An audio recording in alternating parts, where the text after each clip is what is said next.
Hello, my name is Sheva Carr, and I am here with my beloved sister, Erin Toffenberg.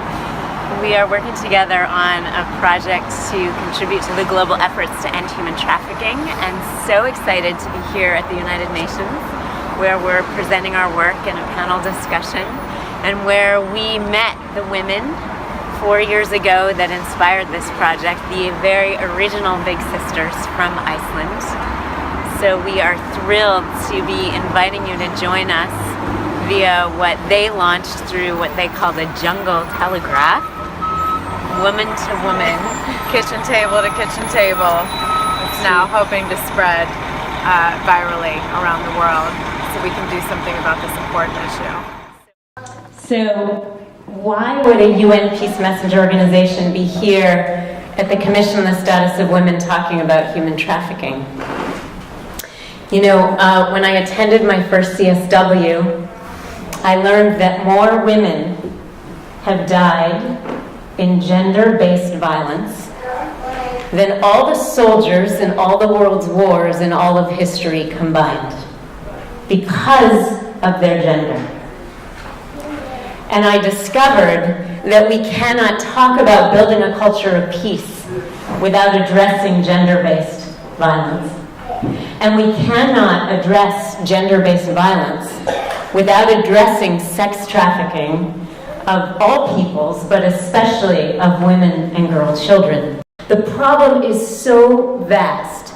The UN Office of Drugs and Crime has suggested that human trafficking is now set to outpace both the drugs trade and the arms trade as the largest illicit industry in the world. Well, we need an army as big as the army of buyers and bigger, and that is the civilian army that we as NGOs, government agencies, and law enforcement can enroll in intercepting demand at no personal risk.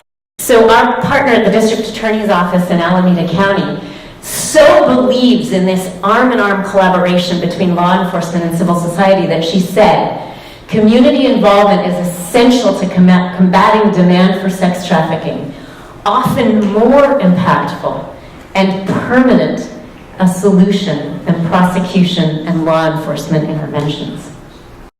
For this to work, it really requires that countries have legislation that empowers law enforcement and civil society to take action. And there are countries like most of the United States where sex trafficking and prostitution are illegal. And we might think, well, that's wonderful, that protects victims.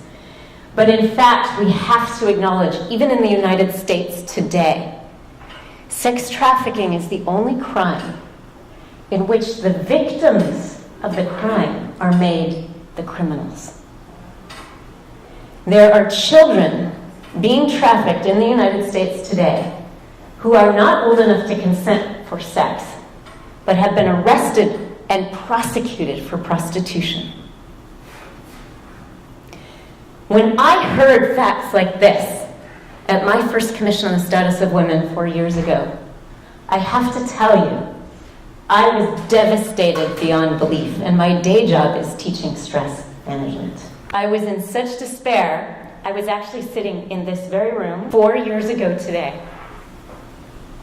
when I couldn't go to the next little thing I'd circled in my catalog of events because I was just floored.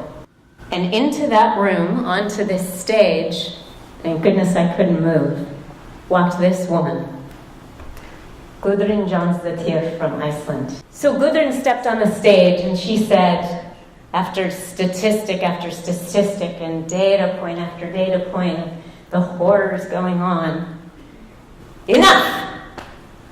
In Iceland, we don't just sit around whining about these things. We get up off the couch and do something about it.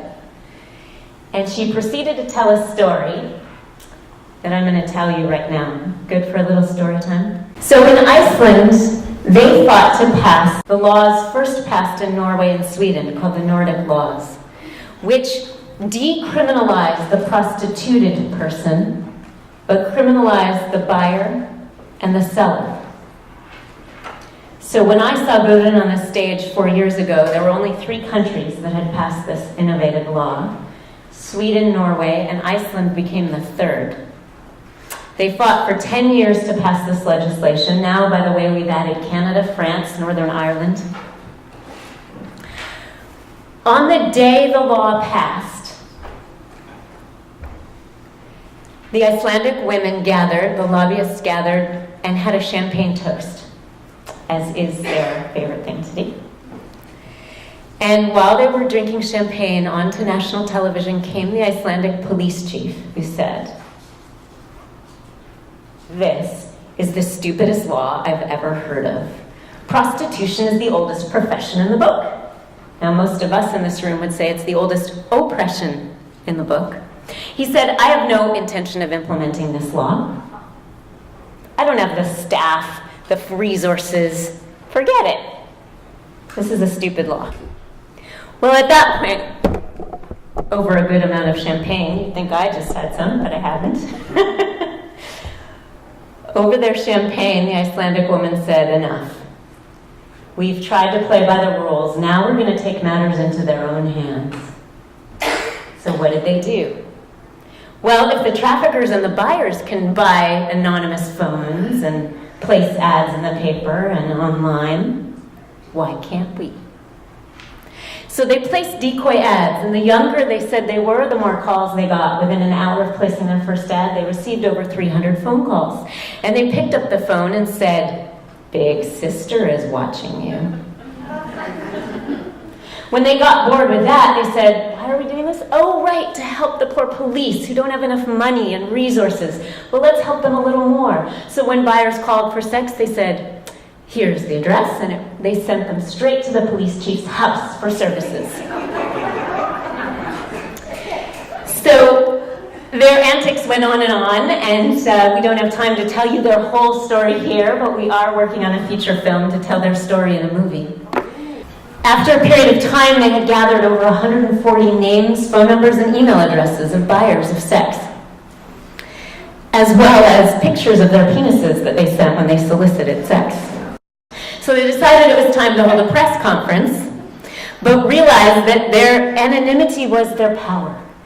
Because bit by bit, they began to destabilize the sex trade in Iceland, because men didn't know when they were calling to buy sex from a child if they would get instead their mother, or their wife, or their sister, or their girlfriend on the phone. So they invited all the buyers to their press conference, telling them it was going to be hot women models from Eastern Europe. And they also invited the press, and they wore neon burqas. They had a penis PowerPoint and asked everyone in the audience, "Does anyone recognize that one?" And then, as you can see in the bottom picture here, in the Icelandic cold, they marched the 144 names, email addresses, and telephone numbers to the police chief's desk with the media following them. Well, a week after their press conference, the Icelandic government thought this must be an important thing, so they assigned 25 million krona to creating a special police task force to ending human trafficking in Iceland. 13 brothels that were posing as champagne clubs were shut down by the police. Multiple buyers of prostitution were actually arrested and prosecuted, even though they were told they couldn't use the information because it was entrapment. And the first traffickers were prosecuted in Iceland after that operation.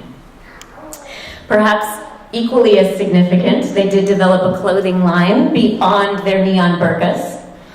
And the police chief now proudly wears these outside of his uniform. "I am responsible" boxer shorts.